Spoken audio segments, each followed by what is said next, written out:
I really thought that I would die in my disease. I never saw any hope of getting clean. Hayden Dugan says he was an addict for 15 years, spending more time behind bars than he can remember, including 4 times in prison. Fentanyl and meth, but I was the type of addict that as long as it altered my mind, I would abuse it. When I was in prison, COVID was going on. My father passed away and left me about $500,000. And when I got out, I just went crazy. I got all this money, and within about 1.5 years, almost 2 years, I was basically homeless.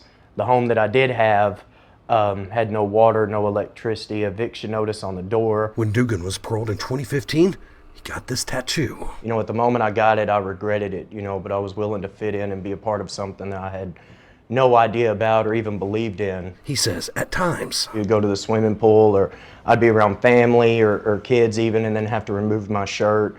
And, I got a lot of crazy looks and stuff, and a lot of people were standoffish, as they should be. After pleading guilty to fentanyl and other drug-related charges in 2024, Dugan was facing a 5th time in prison, but instead of going back behind bars through an alternative sentencing program, he came here to Next Step Recovery Housing in Clarksville. We have people reaching out from all over the country trying to get here. If we just lock people up and let them go without addressing the core issues, they're going to do the only thing they know how to do: come home, get high, and reoffend. We're getting jobs, we're getting driver's license, the church is hiring people, the community is bought into us. Jimmy McGill is executive director and co-founder of Next Step Recovery Housing. 23 years of IV drug addiction, in and out of state facilities, incarceration, prison 6 times, 19 felony convictions, poverty, generational dysfunction.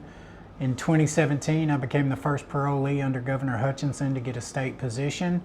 My job was to build a recovery workforce based off of lived experience, where the stigma of a returning citizen post-incarceration would not be a burden, but a contribution. Dugan has been the recovery coordinator for 18 months, overseeing 65 residents, each one trying to overcome their past. And after living with the hate symbol on his side for more than 10 years, now... We getting that swastika off your stomach this morning, huh? Yes, we are. Yeah, we're getting that off of you today, bro.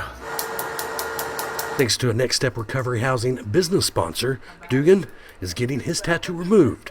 But it's not easy. Dugan will need at least 10 more sessions to completely remove the tattoo. It's just a laser burning your skin. Sometimes when we clean up our past, it hurts a little bit, bud. I'm in a position today to where I don't see color.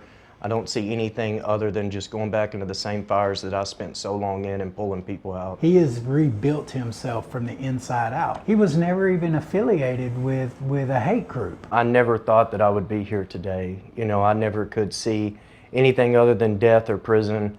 And today, now, if you would ask me 2 years ago that I would be sitting in front of a news camera talking about my life today, I would basically look at you and call you crazy and say that that would never be possible. In Clarksville, Brett Rains, 4029 News. So you can call or go online to find out more about Next Step Recovery Housing. Their information's right there on your screen. They say they're always looking for sponsors. You can apply on their website if you need help fighting addiction.